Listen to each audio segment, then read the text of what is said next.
Good evening, ladies and gentlemen. My name is Fanya Rose, and I am the first woman president of the Explorers Club.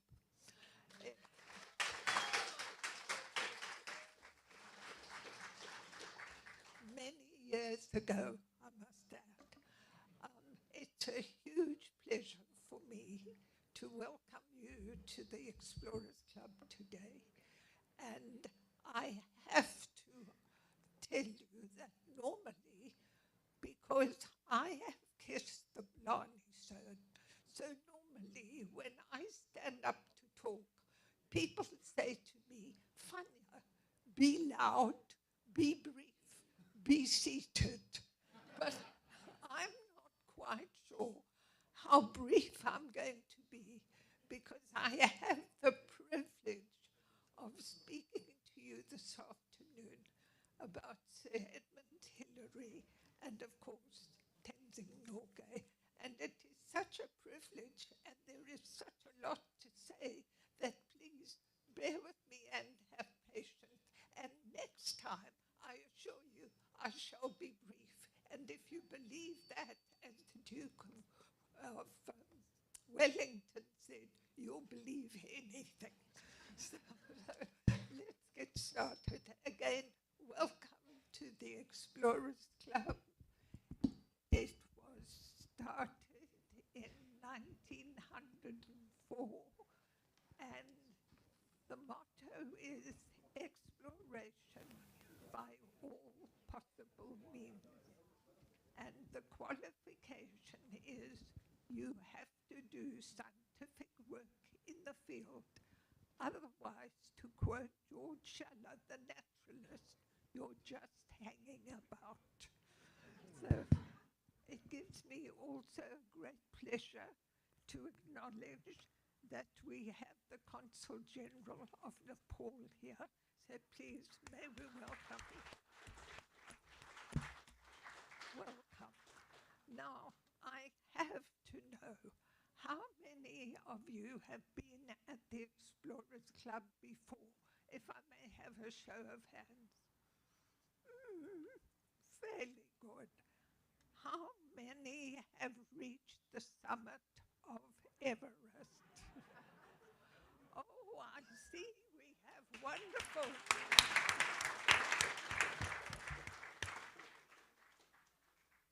How many have been to base camp?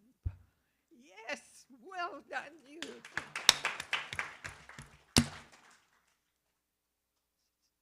And now it is a huge privilege, as I've already said, to talk about Sir Edmund Hillary, who, as we all loved and admired, was a wonderful explorer, a marvelous climber, and a very special human being.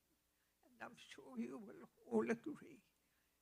I and my husband, Robert, who is no longer with us, used to entertain Sir Edmund and Lady June in our home in London, and we got to know them very well indeed.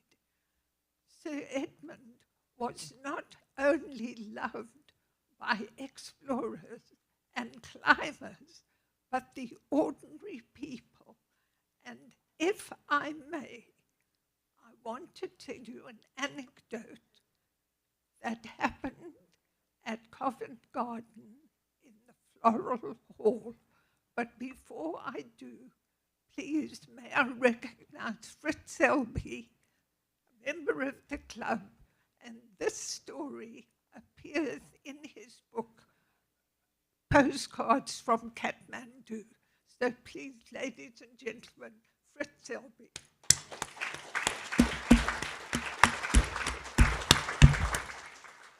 Now, the story is Lady June loved ballet, and they were performing Swan Lake at Covent Garden in London.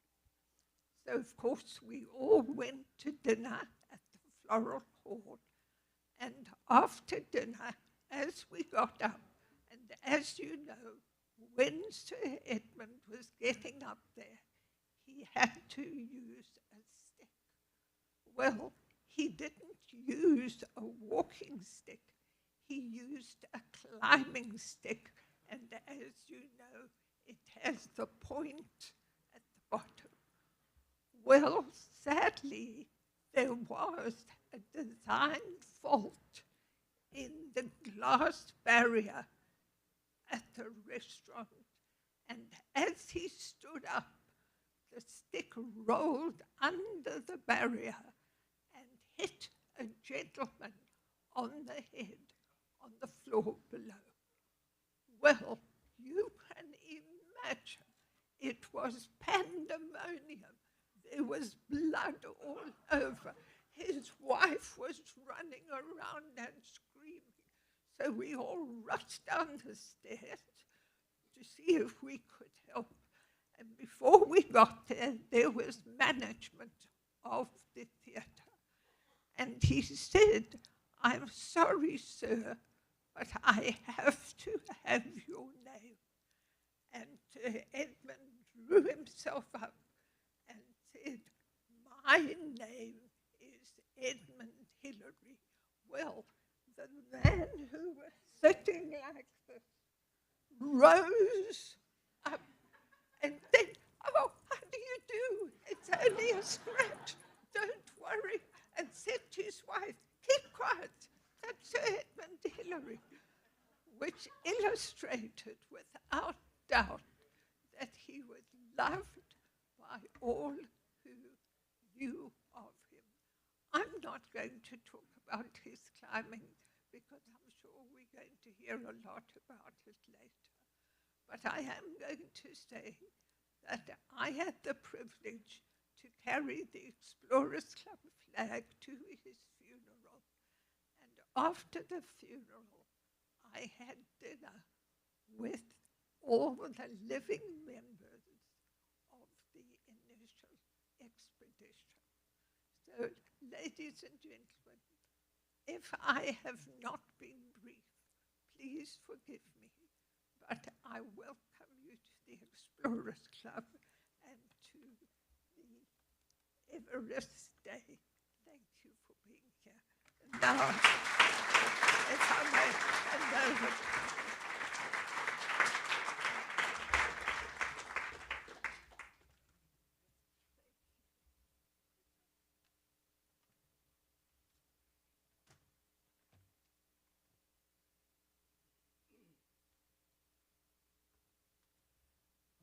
Good evening, everybody.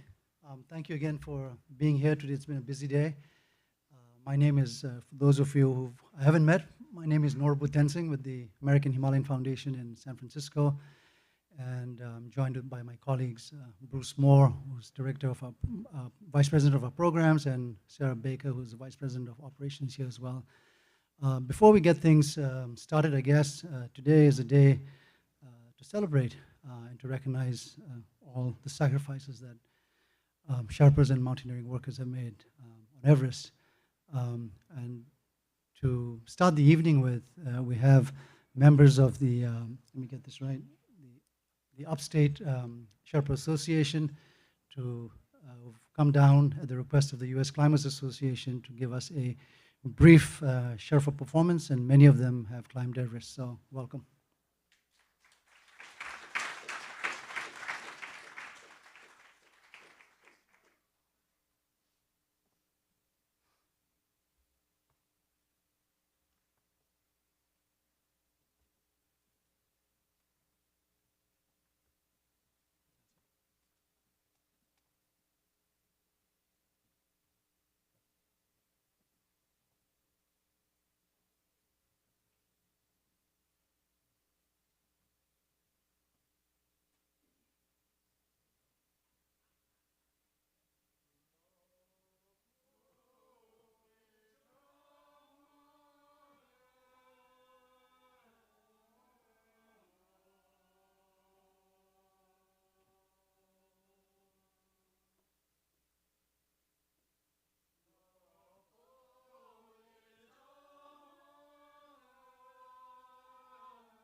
one of my great regrets is never learning how to dance. Yeah. It's also a blessing, I guess. So, anyway, what a festive way to, I guess, start the evening. I just want to thank the Explorers Club for collaborating with us for this sold-out evening. I think this sold out the minute the email went out. We're going to try and do this every year and try and make it a whole weekend starting next year with the community and Queens and the Consul General over here and the Nepali community. So thank you. Before I begin the program, I guess I want to just show you a brief 2-minute clip on what it is that the American Himalayan Foundation actually does. And if you feel so inspired, we have these sign-up sheets over here to sign up for our newsletters and stuff, but also the winner gets a signed copy of John Krakau's latest 30th anniversary Into Thin Air. So this is there, and that's the extent of my commercialism for the foundation here. So if we could, I guess, roll the film, Bruce, if you're ready.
The Himalaya is home to some of the most resilient, resourceful communities on Earth. But poverty, isolation, and climate change create challenges that no one should have to face alone. The American Himalayan Foundation works with people across Nepal and beyond, improving access to health care and education, protecting wildlife, and preserving cultures that have thrived here for centuries. What drives our work is listening.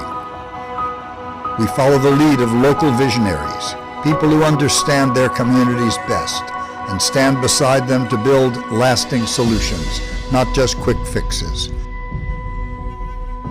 Every year, around 300,000 Sherpas, Tibetans, and Nepalis experience that support firsthand. Families can access the care they never had before. Girls stay in school, safe from exploitation. Tibetan refugees living in exile have the stability and dignity they deserve. Communities on the front lines of climate change have the resources they need to adapt. Ancient traditions are carried forward for the next generation, and endangered wildlife is given a chance to survive. Our roots in the Himalaya run deep, and after more than 4 decades, our commitment is stronger than ever. Together, we can show up for people in the ways that matter most.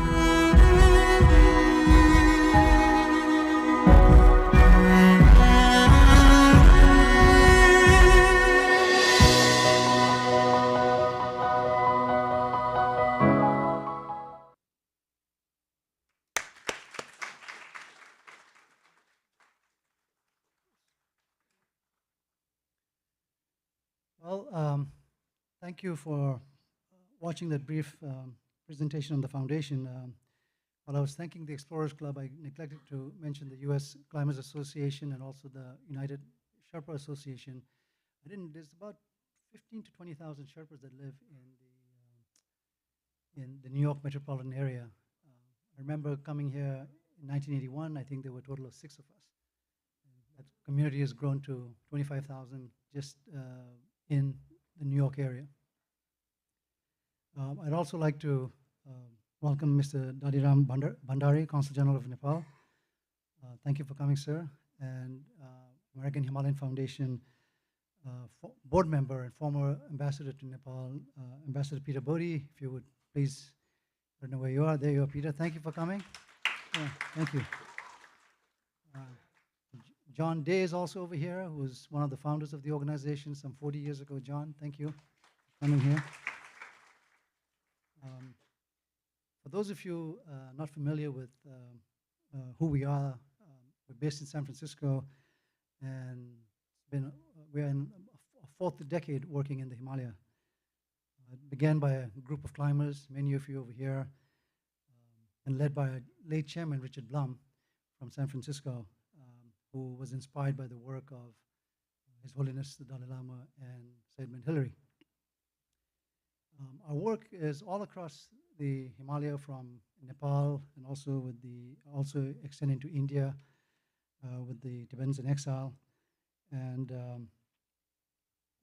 what we try and do is to meet, should we say, the essential needs and fill sort of really critical gaps, especially in healthcare and education. Those are 2 priorities. And we need to pay close attention to these emerging issues such as climate change. So we're addressing that as well, and you'll hear a little bit more about that later.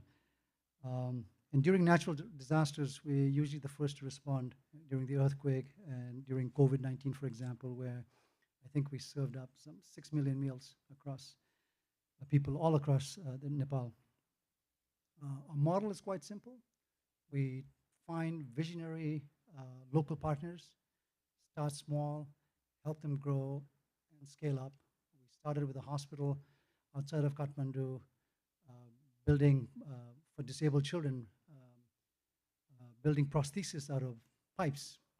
And slowly that hospital grew from taking care of 20, 30 patients. And now we have a state-of-the-art hospital outside Kathmandu that does some 2,000 surgeries on disabled children. Started by a doctor, and now it's run by his son, who's sort of adding to the work of his father. As you mentioned, the video says we take care of some 300,000 people across the region. Money goes a long way. For the price of a meal in New York, you could put a girl through school in Nepal, and for $500, you can provide surgery for a poor disabled child in Nepal. And our work really can't be done without the support of friends like you, which is why I'm here in New York. And our hope is to visit New York, come here every year, especially to celebrate Everest Day. And for me, Everest Day has always been more than just the historic ascent of Everest. For me, it's more of a reminder, and we've talked about this morning about the sacrifices our families have made, and mountaineering workers. And our job is to, as stewards, to take care of the mountains, to take care of our culture, to take care of things moving forward. And today, although 1,008 people made it to the summit of Everest last week, the greatest challenge isn't climbing this mountain, but it's protecting those who call it home. For indigenous communities, especially Sherpas across the Himalaya, the severe impact of climate change, and our people are bearing the, should I say, the consequences of something they had nothing to do with. I'd like to now introduce Dr. Pasang Yangjee Sherpa, who knows way more about this stuff than I do. I've worked with her since 2014, when the 16 mountaineering workers died on Everest. That left 52 children without fathers. And so she helps me during these times of crises to get our word out. She is a cultural anthropologist, professor of anthropology from the University of British Columbia, who examines the human dimensions of climate change in the Himalaya from a very indigenous perspective.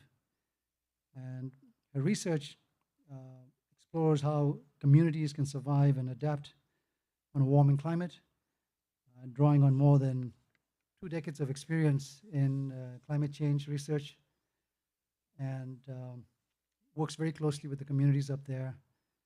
And she's now part of a team that's working on establishing these community-based early warning systems up in the Everest area, which is funded by the foundation. So please welcome Dr. Pasang Yangjee.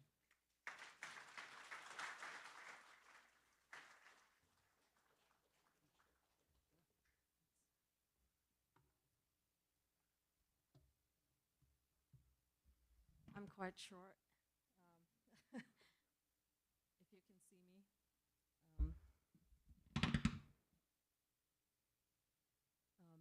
Okay, I'll just go ahead and start. Tashitale, I'm Pasang Yangjee Sherpa, and I would like to thank the American Himalayan Foundation, especially Norbu Tenzing, for inviting me to present my work to you. And thank you very much for coming to this event and making this a sold-out successful event already. I want to start my presentation with this picture. And as a researcher, now I call myself multidisciplinary scholar, mainly because even though I was trained in anthropology, the questions that communities, or the challenges the communities face today, require us to, or scholars who are doing community-centered work, to develop our skills and try new approaches, new perspectives, new skills, new trainings to apply and address the complex challenges people are facing on the ground. If you can believe, I'm also currently working on my master's in geomorphology, particularly for that reason, because I really wanted to understand the geological hazards that are impacting the communities up in the Himalayas, and specifically in the Mount Everest region, which is where I'm from. So I wanted to share this picture because when I look at maps of Khumbu or Everest, this is not what we see. And so I thought this would be an appropriate image to share with you. And especially for me, I love this picture because it has Yeti in it, if you can. And so for us, our social, cultural world is incomplete with the Yetis in it. But it's also important for us to recognize the mountains, especially the protector deity, which we refer to as Kumbiyulla, the protector deity of Khumbu. This mountain is also referred to as Kumbila. So what I'm going to be doing today in my presentation is going to show you Mount Everest region, how the world knows the region from a very Sherpa perspective and the grounded lived experience of communities there. And what you're looking at here, this is the village where I come from, Monzo. If I know a lot of you have traveled to Mount Everest area. So if you went to the Everest region, this is where they check your permit. So this is the entrance of the national park. But if you haven't been, and if you will go one day, now you'll remember where my village is. So just to give you a sense of the geography, this is a pretty big place. So usually when we're thinking about climate change issues, we're thinking in terms of regional scale, and particularly Hindu Kush Himalaya region. So a lot of the scientific studies that have come out from the region and the policies that are made around climate change in this part of the world looks at the mountain ranges, the high mountain ranges. In all of this area, this is where I'm from, and this is the part of the mountains that I'll be focusing on. But before I do that, I really wanted to show this picture. This is from 2 years ago in the spring, and usually what you're looking at is just the places, different sites. And I believe this was from this is from 1st of May in 2024, just to show you how many fires were occurring that month.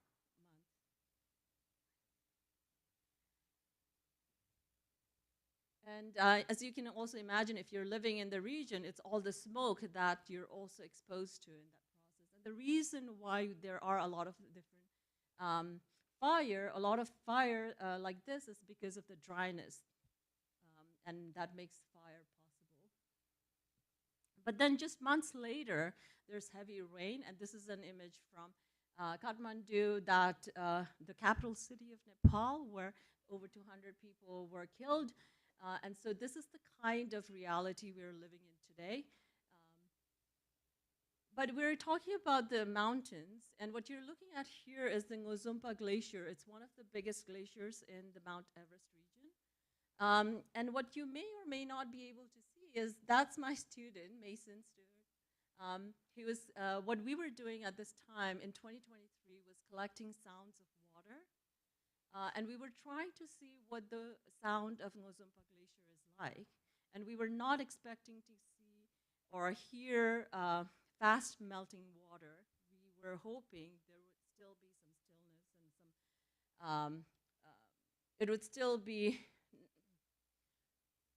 hoping it would still be in solid form, but we were really shocked to recognizing the rate at which the melting was occurring, even in places like Ngozumpa Glacier, which is higher up, and probably one could say one of the most coldest parts of the region.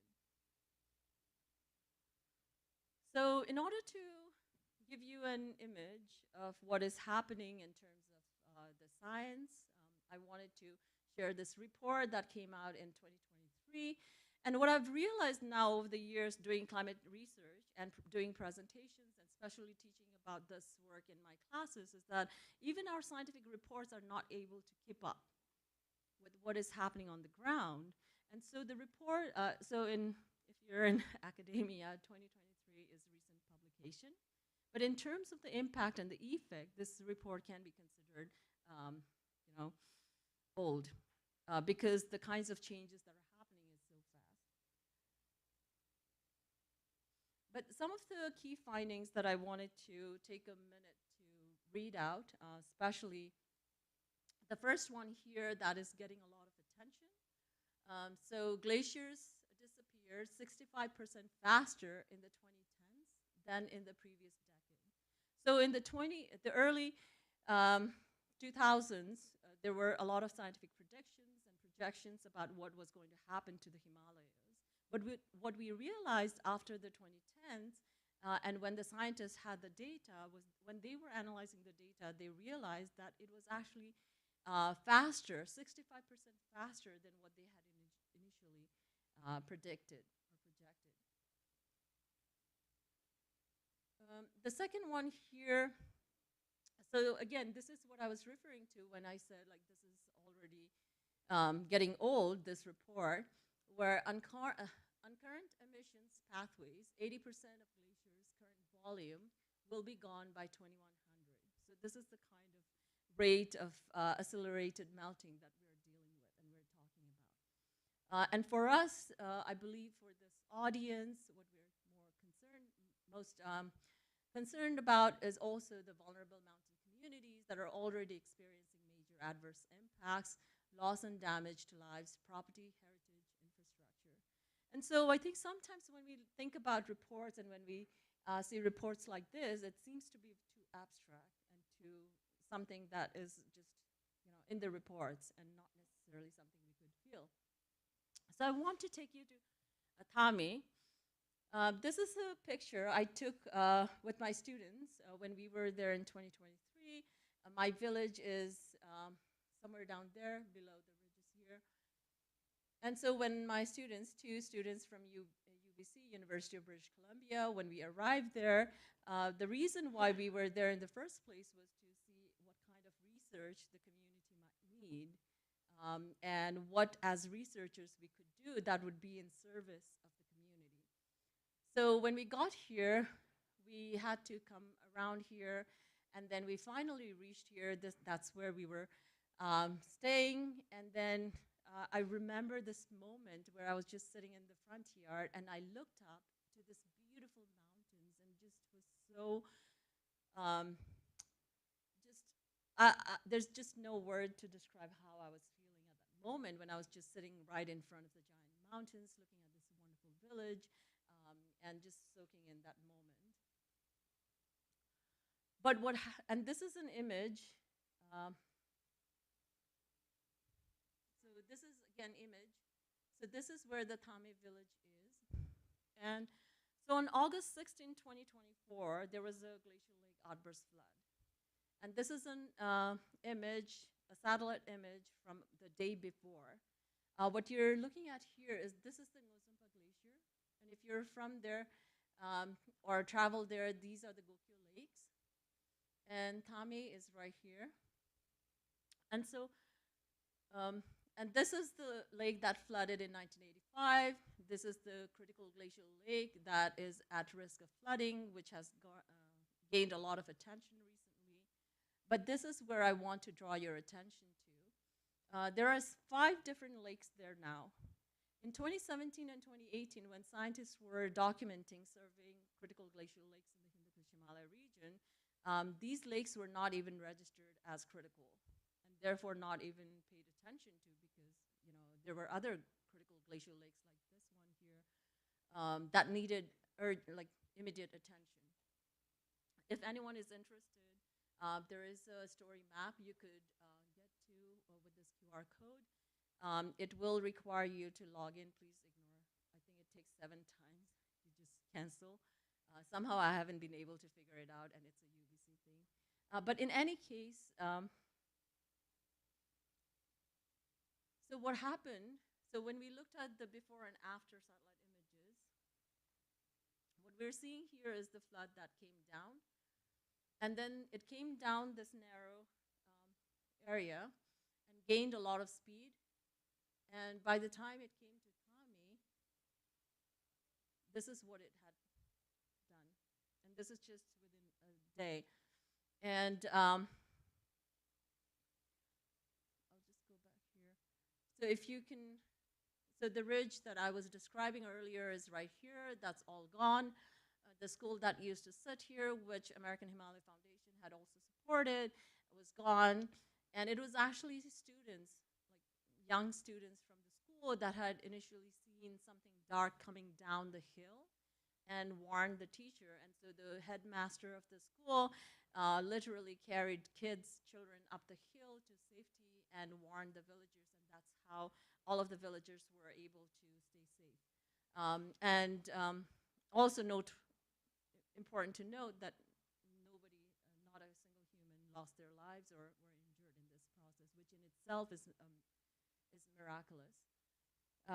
Realizing what had actually happened. And so for comparison, what you're looking at here is 2 humans here, 2 people. And that's for comparison.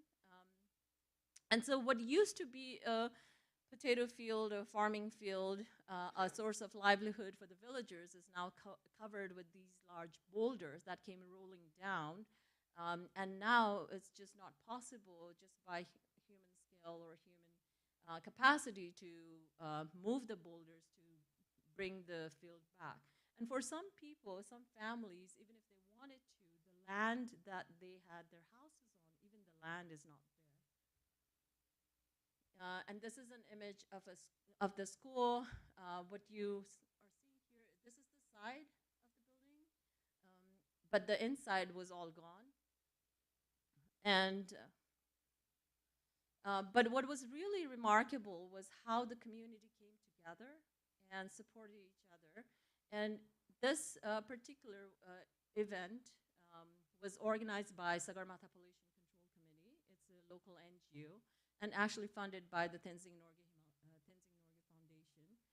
What you're looking at is the women's group, and I'm happy to report it was the women who actually came together and coordinated the cleaning campaign in Thame so the villagers could come back and actually rebuild their lives there.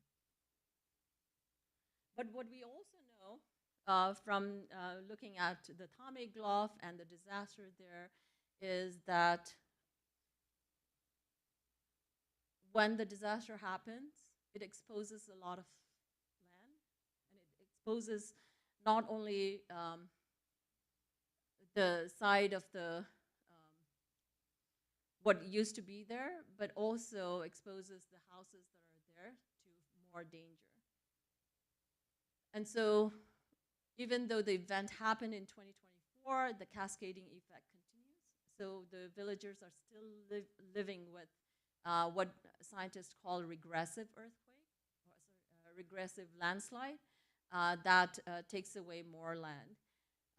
And so last year in 2025, so when I started documenting the natural disasters that have happened in Khumbu, what I realized is that pretty soon, most of these kinds of glacial lake outburst floods are happening in the month of August. So in August of 2025, a year later, I was really curious what was going to happen, or if anything. And I was nervously hoping that I wouldn't hear any news from the village. And it was August 30 when I had that thought, and I was very happy that by August 30th, nothing had happened. But the next day, I got the news about heavy rain flooding, and what happened was the rain, because of the heavy rain flooding, there was a pool that was formed in the middle of the village, and even the houses that were considered by scientists after the surveys, what was considered to be safe zone, the houses in the safe zones were gone. So what that tells us, and what I'm trying to share with you today, is that even though the disasters happen, the cascading effects continue. And it's not just the village that, like Tame, that is impacted, but also the downstream villages that also get impacted. But to end the presentation today, I don't want to end it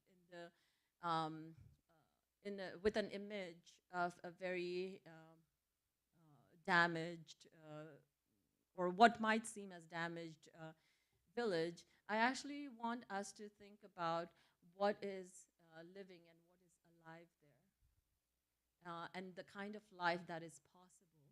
So what you're looking at is the lake, Gokyo Lake. It's one of the most sacred lakes in the Khumbu region. And what you're also looking at is how we see the region. So when our ancestors, when Sherpa ancestors came to Khumbu, they knew the land as the land of 10 mountains. And what you're looking at here are some of these mountains. And it's these mountains that make the place sacred. And the sacredness of the mountains also comes from the snow that's on them. But what we're noticing increasingly every year is that the snow is continuing to melt. And we don't see the same kind of snow that we hear about in our songs that was sung today even. The kinds of snow peak that we hear about in our songs are no longer in our present. Earlier, I had asked Bruce what comes to mind when he looks at this image. So I would like to maybe take maybe 5 seconds. I would like to invite you to look at this image and imagine, or think about what comes to your mind.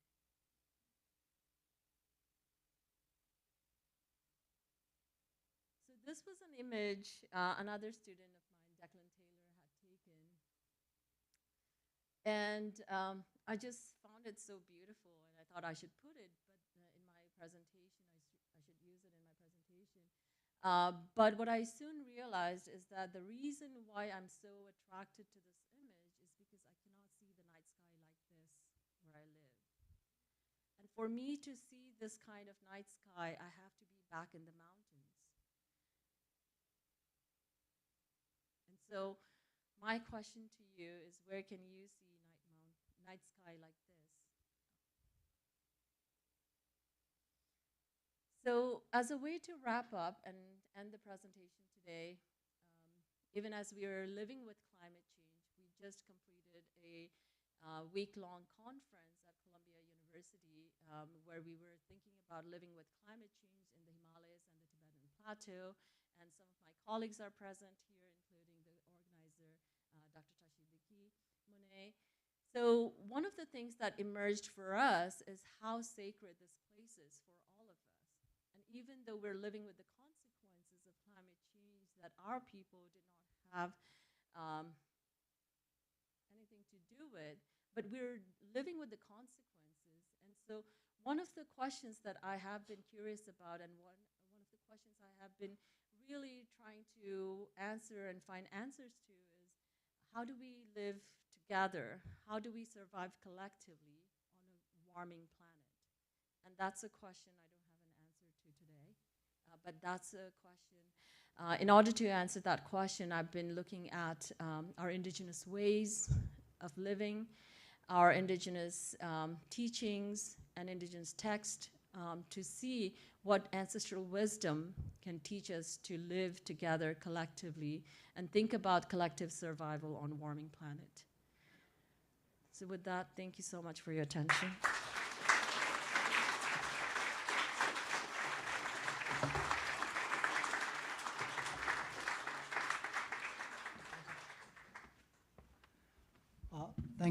Thank you, Pasang Yangjee, for that wonderful presentation. I always learning every time she speaks. So, anyway, I'd just like to thank everybody for coming here this evening. I think the bar over here is closed, but the one downstairs is open. So feel free to hang around. And again, I encourage you to sign up for our news from the foundation in case you would like to win a copy of John's book. And I just want to thank everybody for coming here this evening. Next year we'll be back, and we're going to make a whole weekend out of it. So thank you so much for being here this evening, for this sold-out evening, and I'll see if you have any questions. I'm happy to answer them. See you outside. So thank you.